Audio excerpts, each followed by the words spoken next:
महत्वाकांक्षी बहू।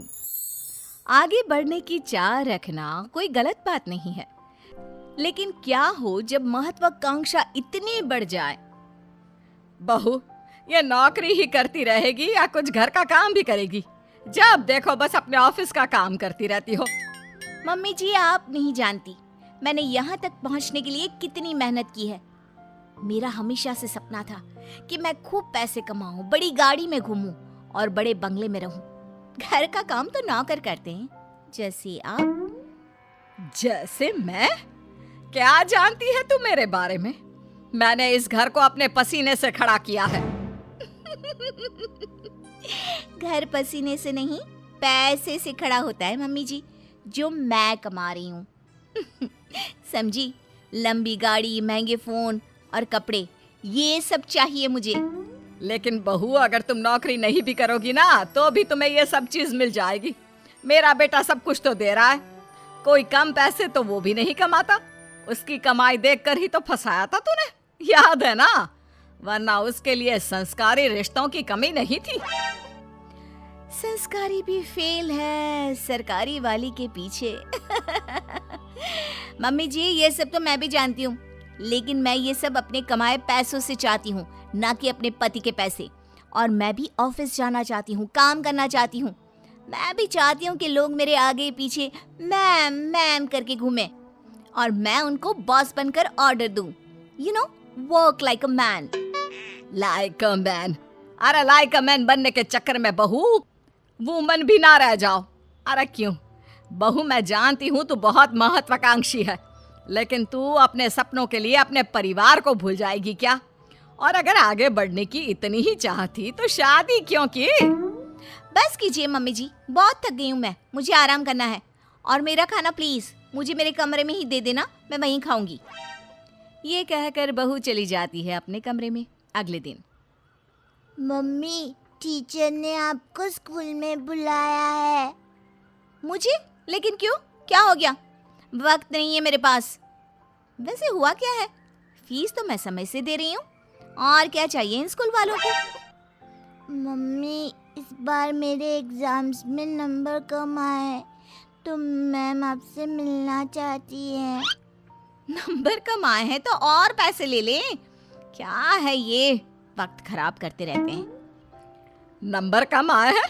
अरे तभी तो मैं तुझे बोलती रहती हूँ पढ़ ले, और तू है कि पूरा दिन बस वीडियो गेम। देख बहू, तेरे ध्यान न देने का नतीजा इसके नंबर कम आने लग गए हैं। मम्मी जी, कोई बात नहीं है, अभी वो बच्चा है और स्कूल टाइम में ऐसा होता रहता है, समझ जाएगा। वैसे भी हम लोग कमाकर इतना पैसा जमा कर देंगे कि ये बैठ कर खाएगा तो भी खत्म नहीं होगा। बहू, अगर तेरे यही तेवर रहे तो मुझे डर है कि कहीं गोलू तुम्हारे हाथ से ना निकल जाए। इसलिए घर पर ना सही बच्चों पर तो थोड़ा ध्यान दो।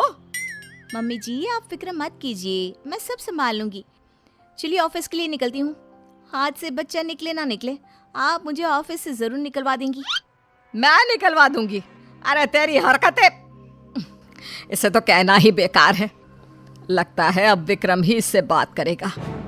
सास बेटे को फोन करके सारी बात बता देती है। हाँ माँ, तू सही बोल रही है। आखिर हम काम तो मुन्ने के लिए ही कर रहे हैं।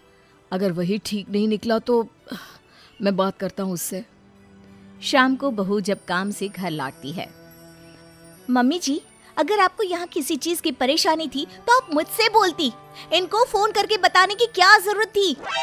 क्योंकि तू मेरी बात सुनने को तैयार ही कहाँ होती है। तुझे तो केवल अपने काम की पड़ी होती है। मैंने अपनी परेशानी अपने बेटे को बता दी, अब वही सब यहाँ आकर संभाल सकता है। कुछ दिनों बाद बेटा विदेश से घर आता है। ये सब क्या हो रहा है? मैं नौकरी करने विदेश क्या चला गया? तुमने तो घर के कामों से छुट्टी ही ले ली। अगर मुझे पता होता तुम ऐसा कुछ करोगी तो मैं कभी विदेश ही नहीं जाता। लेकिन मुझे समझ में नहीं आ रहा तुम ऐसा क्यों कर रही हो? तुम घर पर ध्यान क्यों नहीं दे रही? घर के कामों पर क्या ध्यान देना, उनके लिए मम्मी जी है ना। मैं भी तुम्हारी तरह पैसे कमा रही हूँ और अपने सपने पूरे कर रही हूँ। मैं पैसे अपने सपने पूरे करने के लिए नहीं, हम सबके लिए कमाता हूँ, ताकि तुम सब बढ़िया से रहो, तुम्हें किसी चीज की दिक्कत ना हो। और वैसे भी हमें तुम्हारे जॉब करने से कोई प्रॉब्लम नहीं है। प्रॉब्लम ये है कि तुम अपने परिवार के प्रति जिम्मेदारियां पूरी नहीं कर रही हो। पूरी जिम्मेदारी उठाने का ठेका मैंने लिया है क्या? अरे कुछ तुम ही कर लो। ऐसा है तो ठीक है माँ, मैं घर के कामों के लिए नौकर रख रहा हूँ और गोलू की पढ़ाई वगैरह मैं सब खुद देख लूंगा।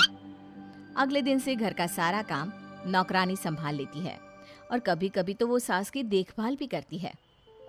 तूने एकदम सही लड़की को काम पर रखा है।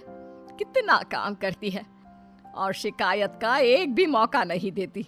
दिखने में भी कितनी सुंदर है। बेटा सच कहूँ तो बहुएं ऐसी ही होनी चाहिए। माँ वैसे भी ये नौकरानी नहीं है, दरअसल ये मेरे ऑफिस में ही थी, लेकिन जब मैंने इसे अपने घर की प्रॉब्लम बताई तो मेरी मदद करने के लिए राजी हो गई।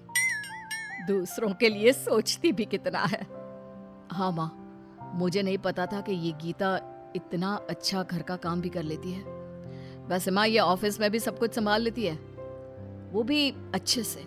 बहुत महत्वाकांक्षी नहीं है, लेकिन सबको लेकर आगे कैसे बढ़ना है ये इसे अच्छी तरह पता है। मुझे इसकी सबसे अच्छी बात क्या लगती है पता है? क्या बेटा? जब मैं घर पर नहीं होता तो ये आपका और गोलू का कितना अच्छा ध्यान रखती है। तभी घर में मेहमान आ जाते हैं। ओहो, ये लोग भी ना धर्मशाला समझकर रोज आ जाते हैं। ये बोलकर वो अंदर चली जाती है। अरे आइए आइए बेटा, जरा चाय पानी लेकर आना। तभी गीता सुंदर सी साड़ी में अच्छे से चाय पानी लाकर टेबल पर रख देती है। हाय रे, आपकी बहू सही रास्ते पर आ गई। नहीं तो हमेशा हवाई बनकर घूमती रहती थी। अरे नहीं नहीं, ये नौकरानी है हम लोगों के यहाँ। बेटे के ऑफिस में ही नौकरी करती है। वो क्या है ना, पैसों की जरूरत पड़ गई थी इसे तो पार्ट टाइम में। लेकिन कितना अच्छे से काम संभाल लिया है आपका। घर भी चमक रहा है और सब कितना अच्छा लग रहा है। तभी बहू आ जाती है। इसी काम का तो उसे पैसा मिलता है, तो उसे करना ही पड़ेगा ना। कितनी अच्छी लड़की है। काश मैं इसकी शादी तुझसे करवा पाती। मुझे एक अच्छी बहू मिल जाती और तुझे एक अच्छी बीवी। मम्मी जी, आप ये क्या बोल रही हैं? मैं तो बस वही बोल रही हूँ जो मेरे मन में आया। कुछ गलत कहा क्या? ये सुनकर बहू उठकर अंदर चली जाती है और सोचने लगती है। आज मम्मी जी ऐसा बोल रही हैं, कल को मम्मी जी ने ऐसा कुछ सच में कर दिया तो मेरा क्या होगा? वैसे भी मम्मी जी मेरे से परेशान रहती हैं और मम्मी जी ने इनको दूसरी शादी के लिए मना लिया तो नहीं, मैं ऐसा कुछ नहीं होने दूंगी। मैं इनको एक अच्छी बहू, बीवी और माँ बनकर दिखाऊंगी। उस दिन के बाद से बहू अपने परिवार का ख्याल रखना और एक अच्छी बहू, बीवी और माँ बनना शुरू कर देती है।